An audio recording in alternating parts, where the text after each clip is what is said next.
Can a bond forged in the fires of a lonely childhood survive the ultimate test? Can love truly conquer all, even when faced with the cruelest twists of fate?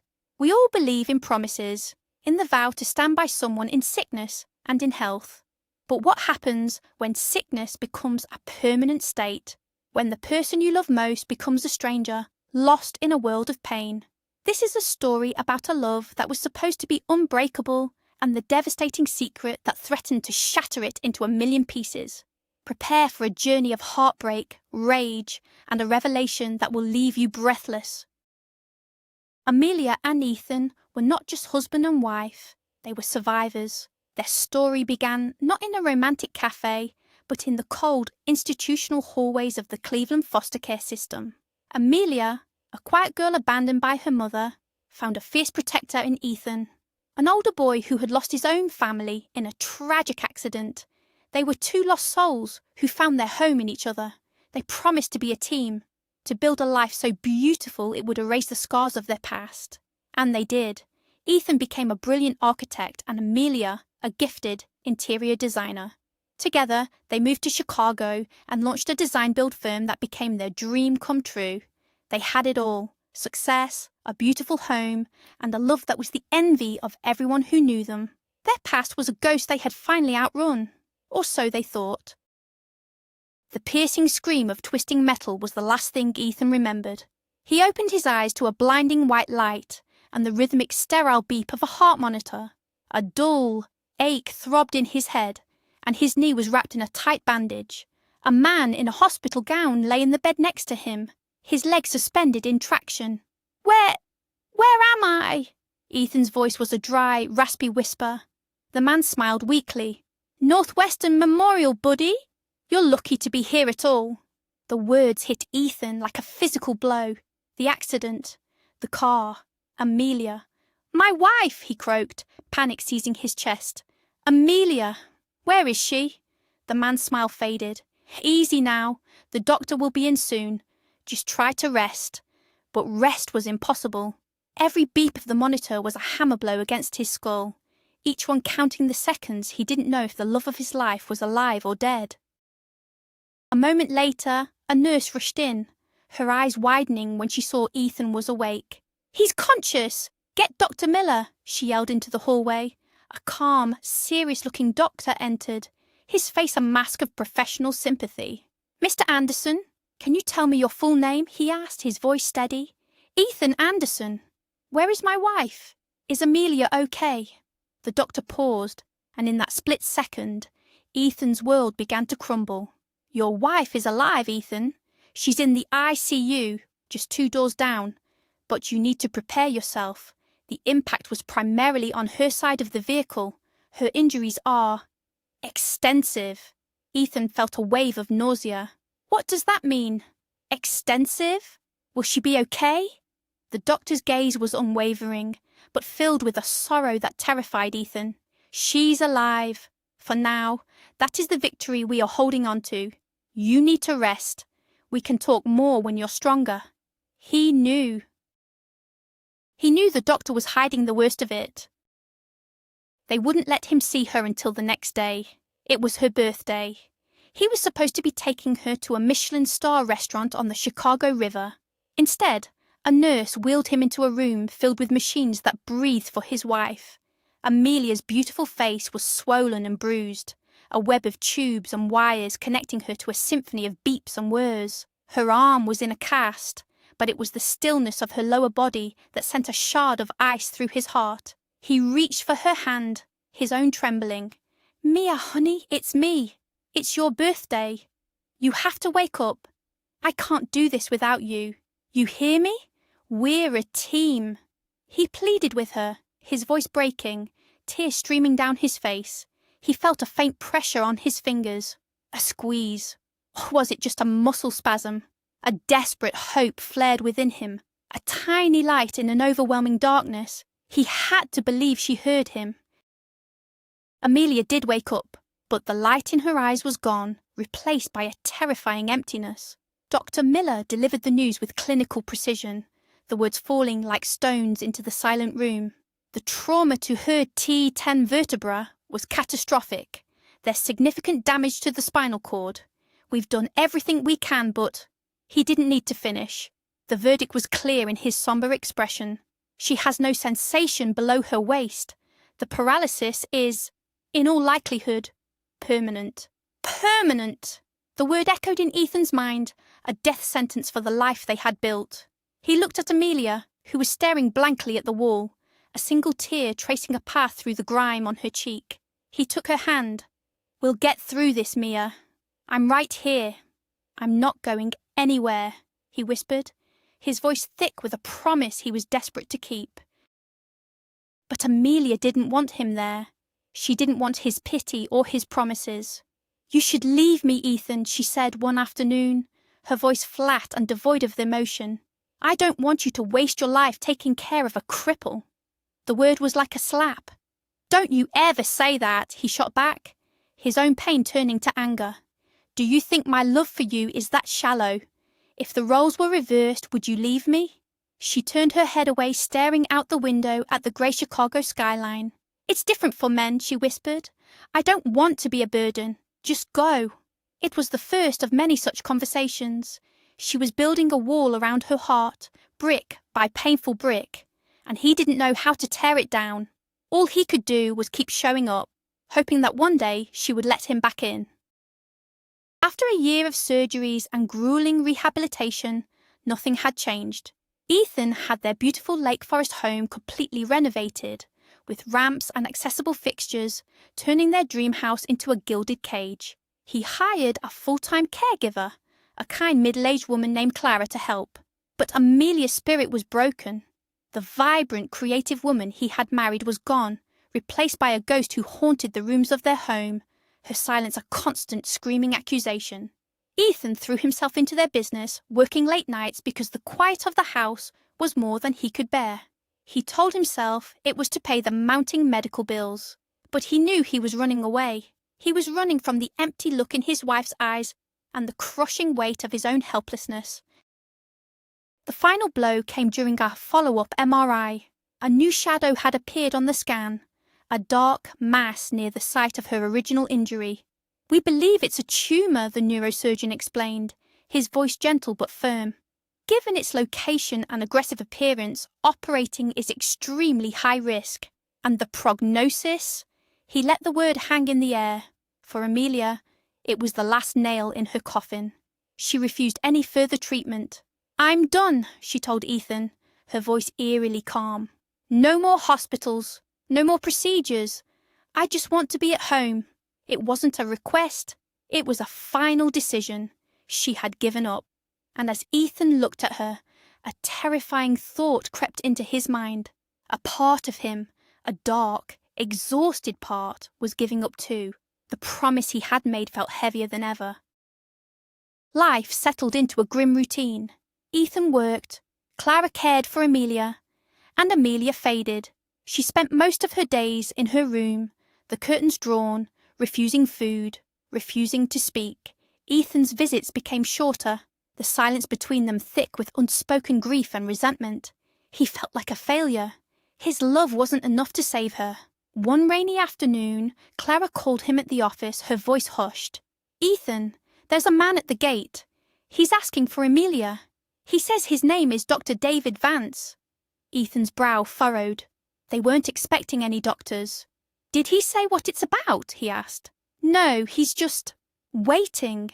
He looks very distinguished. I don't know what to do." A prickle of unease ran down Ethan's spine. "Don't let him in. I'll be home in an hour." Something felt wrong. This wasn't a social call. Clara, however, had a strong intuition. The man at the gate didn't look like a threat. He had kind, sad eyes and a patient demeanour. She brought him a cup of coffee and spoke to him through the intercom. "I'm sorry, sir, but Mrs. Anderson isn't seeing anyone right now. She's very ill." David Vance nodded slowly, his gaze fixed on the house. "I understand. I'm a physiatrist, a rehabilitation specialist. I've come a long way. Could you at least give her a message for me? Tell her I knew her mother, Catherine." Clara was taken aback. Amelia never ever spoke of her mother. This was a door that had been sealed shut for decades. Against her better judgment and against Ethan's orders, she felt a pull to let him in. This man wasn't a stranger, he was a piece of a puzzle Amelia didn't even know was missing. She led Dr. Vance into the kitchen, the air thick with unspoken questions. Amelia's mother is a sensitive subject, Clara said cautiously. David looked down at his hands, his face etched with a deep, profound sorrow. I know. I only learned about Amelia 2 months ago. Catherine, she contacted me before she passed away from cancer. We knew each other a very long time ago, before she met the man she married, before she gave Amelia up. He took a deep breath, the words catching in his throat. She told me she was pregnant when she left, but I never received her letters. She swore she sent them. When she was dying, she wanted to clear her conscience. She told me I had a daughter. She told me where she had left her. Clara gasped, her hand flying to her mouth. The truth hit her with the force of a physical blow. This man wasn't just a doctor. He was Amelia's father. You have to tell her, Clara whispered, her mind reeling. She deserves to know. She thinks she's all alone in this world, except for Ethan. David shook his head, a tear escaping his eye. How can I? Walk into her life now, when she's like this, and drop a bomb like that? A father she never knew she had. She'll see it as the ultimate act of pity. Or worse, she'll hate me for not being there. Clara thought of Amelia, alone in her darkened room, waiting for the end. This man wasn't a bomb. He was a lifeline. She's not just sick, Doctor. She has given up on life. She believes she's dying. What if you're the one person who can give her a reason to fight? At that moment, the intercom from Amelia's room buzzed. Clara! Amelia's weak voice crackled. Could you bring me some water? This was her chance. Clara knew she had to take it. Clara entered the room, her heart pounding. Amelia, my brother is visiting. He's a doctor, a specialist in physical medicine. Would you mind if he just took a quick look, for my peace of mind? Amelia, too weak to argue, just shrugged. A moment later, David Vance walked in. He didn't see a patient. He saw his daughter for the first time. The pain in his chest was suffocating, but he forced himself to be the professional. He asked her questions, gently testing the reflexes in her arms, her neck. He studied her chart, his brow furrowed in concentration. He looked at the MRI films of the tumour. His expression was not one of pity, but of intense, analytical focus. He saw something the other doctors had missed. He saw something that wasn't a death sentence. He saw a glimmer of hope. This isn't a tumour, he said quietly, his voice filled with a conviction that startled Amelia. I've seen this before. It's a severely herniated disc, complicated by massive inflammation from the trauma. The imaging is misleading. It's not cancer, Amelia. It's a mechanical problem.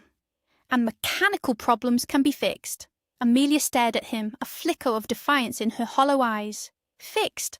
Every top neurosurgeon in Chicago has seen these scans. They told me I'm dying. Are you saying they're all wrong and you're right? David leaned closer. I'm saying they made a judgment based on a complex image. I'm not looking at the image. I'm looking at you. He reached down and, with practiced precision, pressed a specific point below her knee. Amelia's leg, which hadn't moved in over a year, suddenly jerked. A laugh, a real, startled laugh, escaped her lips. That tickles. And in that moment, she felt something she hadn't felt since the crash. A tiny, fragile seed of hope. What do you mean you're not coming home for dinner? Ethan asked into his phone, standing in the middle of a bustling construction site. David, on the other end, was firm. I'm staying here with Amelia tonight. We had a breakthrough, and I don't want to lose the momentum. She trusts me, son. Don't worry, Clara is here. Just trust me too. Ethan hung up, a knot of resentment tightening in his stomach. This Dr. Vance had appeared out of nowhere a month ago and completely taken over. He and Clara had some secret, and Amelia was a part of it. He told himself it was good for her. She was eating again. The light was returning to her eyes.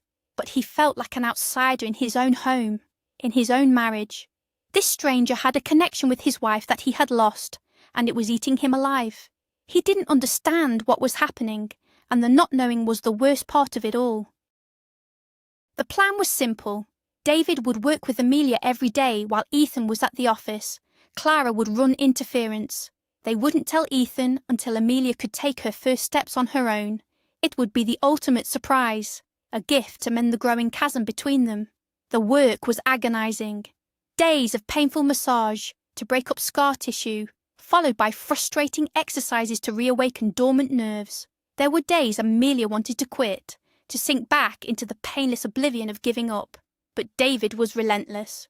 "Your mother gave up on you," he'd say, his voice firm but kind. "Your body has given up on you. Are you going to give up on yourself? I'm not. I've waited too long to find you." He was more than a doctor. He was the father she never had, and his belief in her became her own. One evening, Ethan came home late, exhausted. The house was quiet. He walked past Amelia's room and was about to go to the guest room where he'd been sleeping when he heard her voice. She was on a video call. Curious, he paused by the door. "I'm so grateful for you," she was saying, her voice filled with an emotion he hadn't heard in years. "I don't know what I would have done without you. You showed up right when I needed you most." A man's warm voice replied. It was Vance. "Stop thanking me. I love you. And I'm doing this because I want to see you happy and whole again." Ethan's blood ran cold. The words were a dagger in his heart. "I love you." It wasn't a doctor talking to a patient. It was something else, something intimate, something that didn't include him. "What time will you be here tomorrow?" Amelia asked. "A little later, sweetheart," David replied. "I need to pick up some new equipment for you. I'll call you when I'm on my way. Now get some rest. Good night. I love you." Ethan leaned against the wall, his head spinning. "Sweetheart." "Good night," Amelia said softly. "I love you too." The call ended. The silence that followed was deafening. Ethan stumbled into the living room, his mind racing, piecing together a story of betrayal, the secretiveness, the late nights, the way Amelia looked at Vance. Clara was in on it. They were all making a fool of him. Was this whole sickness an act? A way to push him away so she could be with this man? The rage was a physical thing, a hot, blinding poison flooding his veins. He poured a glass of whiskey and drank it in one gulp. He couldn't confront her, not like this. He needed proof. He needed to catch them. The next morning he went through the motions. He kissed a sleeping Amelia on the forehead, the gesture feeling like a lie. He told Clara he had an early site meeting and would be home late. He drove out of their gated community, parked a mile down the road, and waited. He watched the clock, his knuckles white on the steering wheel. At 10:30, a silver sedan pulled up to the gate. It was Vance. Clara let him in immediately. Ethan gave them 10 minutes, then drove back to the house. Using his own remote to open the gate, he let himself in the front door, his heart hammering against his ribs. The house was silent. He walked on silent feet towards the bedroom, every nerve screaming. He was about to discover the truth, and he was terrified of what he would find. He threw the bedroom door open. The scene before him confirmed his worst fears. Amelia was lying on the bed, covered only by a thin sheet. Vance was standing over her, his hands on her back, massaging her. He was in his shirt sleeves, his face inches from hers.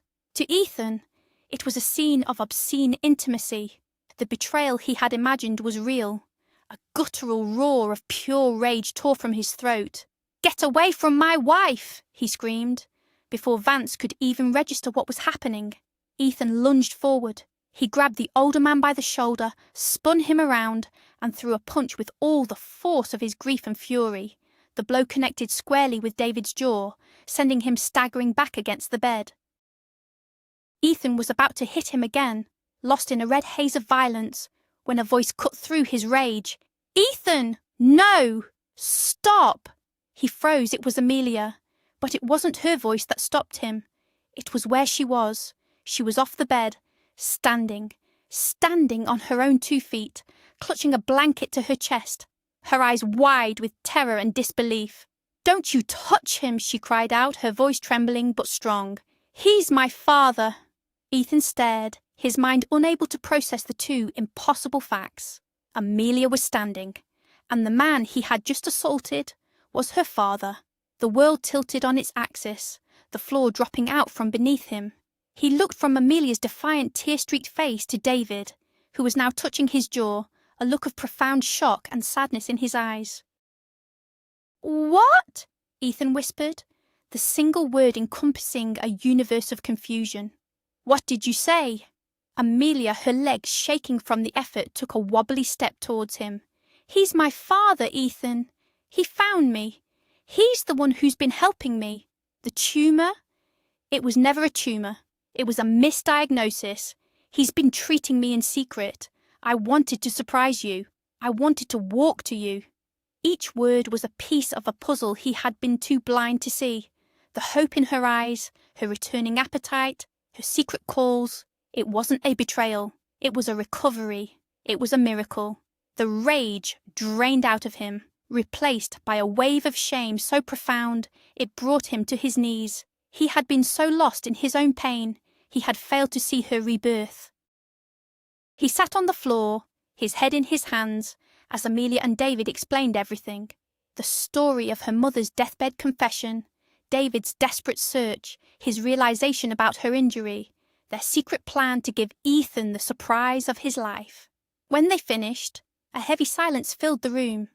Ethan finally looked up, his eyes meeting David's. I'm so sorry. There is no excuse for what I did. I was so lost. I thought I was losing her, and then I thought I had already lost her to you." David slowly came over and offered a hand to his son-in-law. "You love my daughter," he said, his voice raspy. "You were protecting her. You just had the wrong enemy. I can't fault a man for that." Ethan took his hand and stood up, a new family forged in a moment of misunderstanding and violence. From that day on, the house was filled not with silence, but with laughter and hard work. Ethan joined the team, spotting Amelia during her exercises, cheering her on with every painful step. He learned the story of David's life, of the love he had for a woman who had broken his heart, and the daughter he was so proud to have finally found. He also noticed the way Clara looked at David, and the way David's eyes softened when he spoke to her. Two more lonely souls were finding their way to each other. The healing in the house wasn't just for Amelia's body, it was for all of their hearts. They were piecing together a broken family and creating something new and stronger in its place. 6 months later, they all stood in the backyard, looking at the architectural plans spread across a picnic table. "It's not big enough," Amelia said, tapping a finger on the blueprint for their new larger home. Ethan and David exchanged a confused look. "Not big enough?" Ethan asked. "It has a master suite. A suite for you and Clara, 2 guest rooms, a home gym." Amelia smiled, a secret, radiant smile that made Ethan's heart ache with love. "You're right," she said, "but you forgot to include a nursery." Ethan stared at her, his mind blank. He looked at David, who was slowly beginning to smile, understanding dawning on his face. "A nursery?" Ethan whispered, his voice barely audible. Amelia placed his hand on her still flat stomach. "I'm pregnant, Ethan," she said, tears of joy welling in her eyes. "We're going to have a baby." For the second time in a year, Ethan's world was completely upended, but this time it was by a wave of pure, unadulterated joy. He swept her into his arms, mindful of her balance, and kissed her, a kiss filled with all the sorrow of the past year and all the hope of the future. David and Clara applauded, their own eyes shining. They had survived the storm.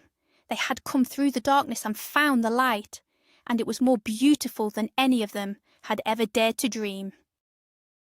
A few weeks later, a small, intimate wedding was held in their backyard.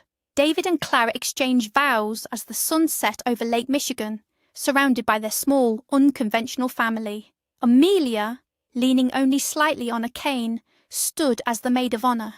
Ethan was the best man. It wasn't just the union of 2 people. It was the cementing of their new reality. They weren't just survivors anymore. They were a testament to the fact that sometimes the most broken things can be put back together in a way that makes them even stronger. They were proof that hope could be found in the most unexpected of places, and that family isn't just about the blood you share, but the love you choose to give. The construction of the new house became a joyful project. Ethan oversaw the build, David offered his engineering insights, and Amelia and Clara designed the interior. It was a home built not just with wood and stone, but with second chances and renewed dreams. It had a room for everyone, and a place for the new life they were all eagerly awaiting. It was a fortress of love, designed to withstand any storm life could throw at them. They knew there would be challenges ahead, but they would face them together. They were a team, bound by a shared past and a bright, promising future. Their story was no longer about what they had lost, but about everything they had found. Months later, in a bright, sterile hospital room, the same hospital where her life had almost ended, Amelia gave birth to a healthy baby girl. They named her Hope. As Ethan held his daughter for the first time, he looked over at his wife. She was radiant, her face glowing, with a peaceful exhaustion he never thought he'd see again. David and Clara stood by the door, beaming with pride. In that moment, Ethan understood. Love wasn't about grand promises made in perfect moments. It was about showing up in the wreckage. It was about fighting through the misunderstandings, forgiving the mistakes, and holding on to a tiny sliver of hope in the darkest of nights. Their perfect life had been destroyed, but the one they built in its place was infinitely better. It was real. Amelia's recovery was a long road, but it was one she no longer walked alone. She had a husband who cherished her, a father who adored her, a stepmother who was her best friend, and a daughter who was a daily reminder of the miracles that are possible. Ethan never forgot the terrible mistake he had made, the moment his fear had turned to rage. It served as a constant reminder to communicate, to trust, and to never assume the worst. Their bond, which had been stretched to its absolute breaking point, was now forged in something stronger than steel. It was forged in forgiveness, resilience, and the profound, unshakable knowledge that together they could overcome anything. Their scars had not disappeared, but they had become a map of their journey, a testament to their incredible love story. The sprawling new house on the shores of Lake Michigan was always filled with noise, the laughter of a growing child, the murmur of happy conversations, the clinking of glasses as 4 adults toasted to their incredible fortune. They were a patchwork family, stitched together by tragedy and fate, but their bond was seamless. Ethan often watched them from his study, a profound sense of peace settling over him. He had faced the terrifying prospect of losing everything, but in the end, he had gained more than he ever thought possible. He had a bigger family, a deeper love, and a newfound appreciation for every single moment. Life had taken them to the brink of hell, but it had led them to a place that felt a lot like heaven, and for that, he was eternally grateful. In that final, shocking moment, when Amelia stood to defend the man Ethan thought was her betrayer, their entire world was reborn. The truth, as it so often is, was far more complex and beautiful than the dark story he had invented. It wasn't a story of infidelity, but of a father's love and a daughter's incredible will to live. Their journey was a painful one, but it led them to a place of profound healing, forgiveness, and new beginnings. With the birth of their daughter, Hope, the circle was complete. They had faced the ultimate test and emerged not just intact, but stronger and more whole than ever before. Thank you for joining us on this emotional journey. If this story touched your heart, please hit the like button, subscribe to our channel, and share your thoughts in the comments below. We'd love to hear from you. And now we want to ask you, what do you believe is the most important ingredient for love to survive an impossible challenge?